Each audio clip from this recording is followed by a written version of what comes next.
The first thing to know related to the hematologic function are the labs used for evaluation. The most important lab is the complete blood count, or CBC. The CBC is counting the precise level of different blood cells there are in a sample of blood. The CBC can also include a breakdown of white blood cells. When this is done, it's called with differential. If the white blood cell count is not subdivided, it is called without differential. Platelets are measured in cells per milliliter cubed. Sometimes you will see this value represented in thousands of cells, in which case it is presented as N times 10 to the 3 cells per millimeter cubed. If you are being savvy, you will note that a millimeter cubed is equal to a microliter.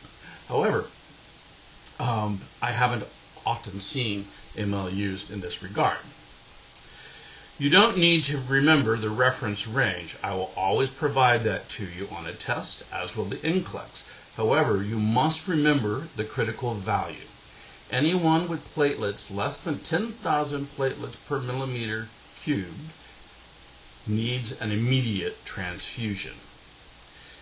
To make matters more complicated, the critical value varies based on condition, i.e. whether the patient needs surgery, but you will learn about that when we discuss transfusions. In addition to the count of red blood cells, the CBC always presents additional data related to the red blood cells. Hemoglobin value is the volume of the protein, hemoglobin, in the blood. Hematocrit is the percent volume of red blood cells in the blood.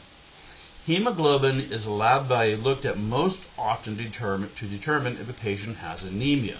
However, low red blood cells, or hematocrit, can indicate anemia.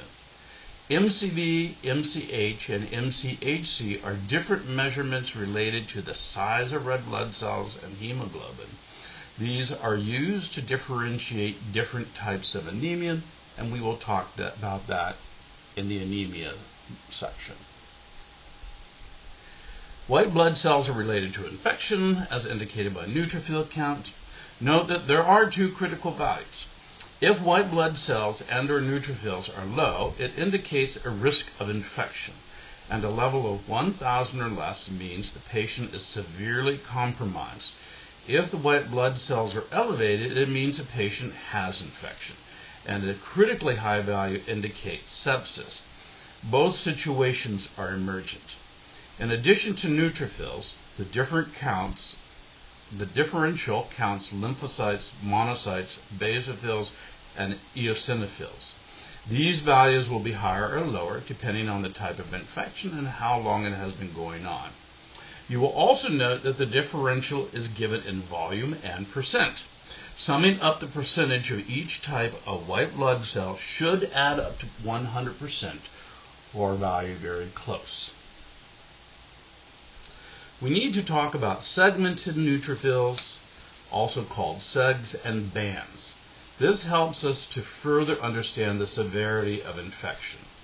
Segs are mature neutrophils and are what is reported in the differential. Oftentimes, only segs are reported, so when you see the neutrophil count, it's referring to the segmented neutrophils.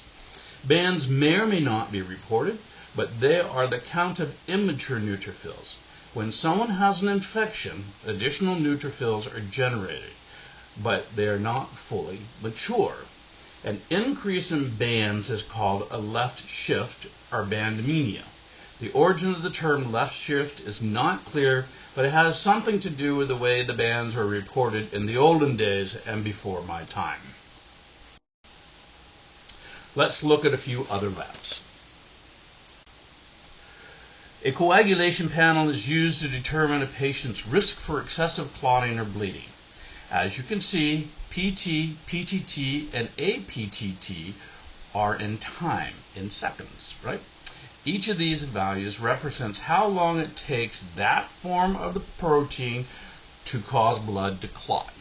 PPT and APTT are essentially the same protein but at different points of activation.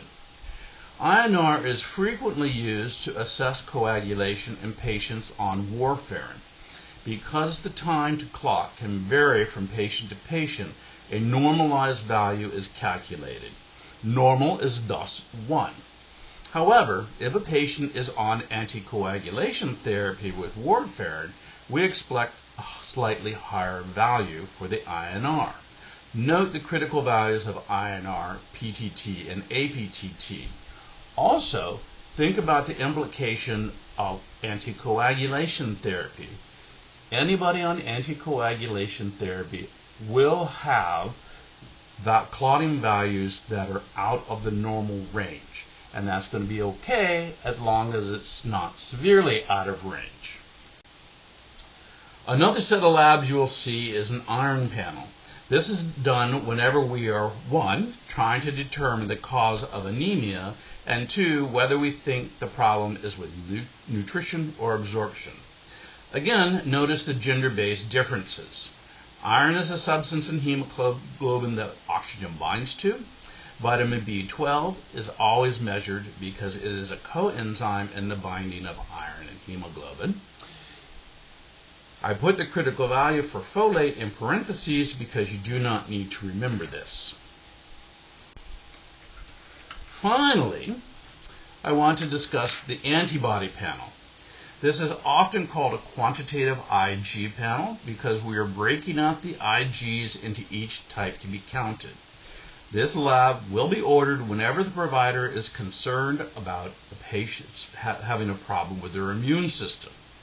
IgA is found in epithelial tissues, not vascular system, meaning the lungs and the digestive tract. They are very prominent in saliva. They are an initial defense to invading microbes. IgD works with IgM and IgG, but you don't need to understand this on antibody beyond that. And in fact, we're just beginning to understand the importance of IgD. IgM is the first antibody that is called up in the blood. They initially are nonspecific, but evolve into pathogen-specific antibodies very quickly. When a pathogen is new, they are responsible for initiating IgG production for that pathogen. IgG does a lion's share of the work for the antibodies. Note that this is the only antibody with a critical value. People whose IgG levels fall below 400 need to have IgGs transfused. This is called an IgG transfusion. Those are the labs that you will need to understand related to the hematologic system. Over time, you will learn other labs for other systems, but these are the ones you need to know just for hematology.